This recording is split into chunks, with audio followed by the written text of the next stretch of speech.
keeps me awake and doing the work that I do as an individual beyond the community is that I very well know that if people did not take me as an individual, I would not be here speaking to you. And that's why when I advocate, when I speak, when I say what I say it for everybody.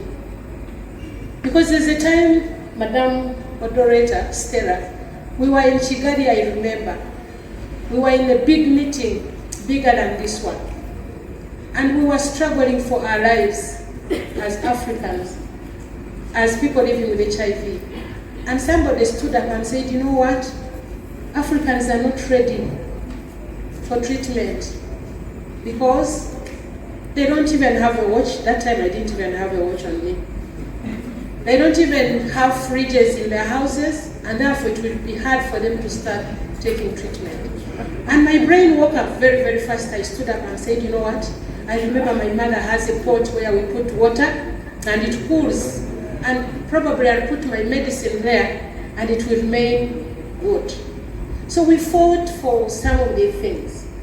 And it did not stop there. We continued to do, like advocacy. Some of you, for example, may not even know how Global Fund came about. We undressed, that time we were still having nice bodies. So I remember in Vienna, we undressed as communities, as people living with HIV, as key and vulnerable populations, because we wanted everybody to have access to services. And we knew if we had the Global Fund, it was going to lead us there. Because CLM looks at policy, programs, guidelines, like our colleagues here will talk about, and then we look at implementation. And to remind you that these things, in terms of policy, program, funding decisions, many times they are made at global level. They get translated at national level, and then at lower levels, people are implementing. So when they implement, they are not part of, they don't get in this boardroom where we are going to make decisions. We just go back and tell them, implement, do this. But at the end of the day, CLM helps us to bring that voice from the lower level, the recipient of care, the person who is interacting with the issue, to say, this is how I'm experiencing it, and the experiences are amalgamated or jointly put together to bring about that strong voice that we call a collective story.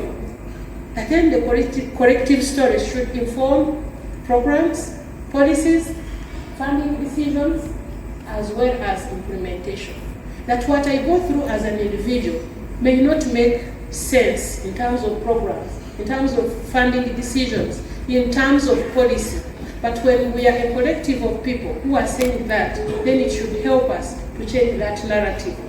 And my last example that I want to give is that it may be outdated, but it still stands time, because we are still having mothers who are giving birth.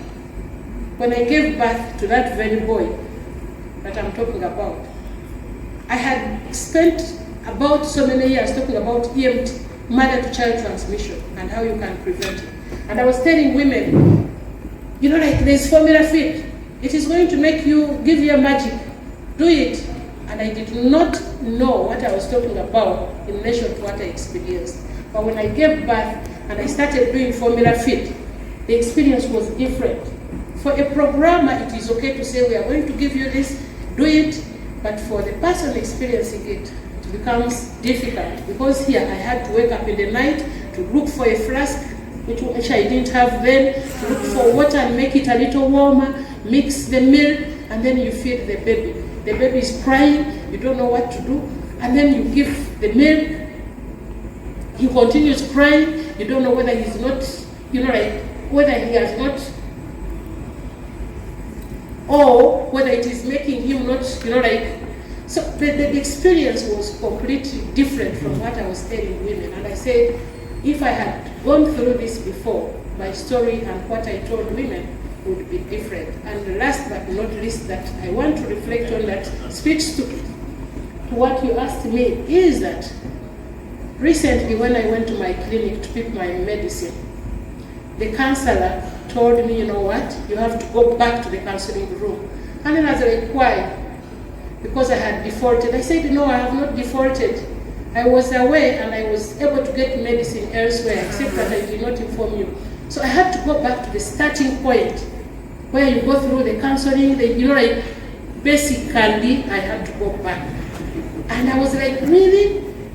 But I've told you I had medicine. I did not default. I did not fail to come. It's because I wasn't here. But then I had to go through that process.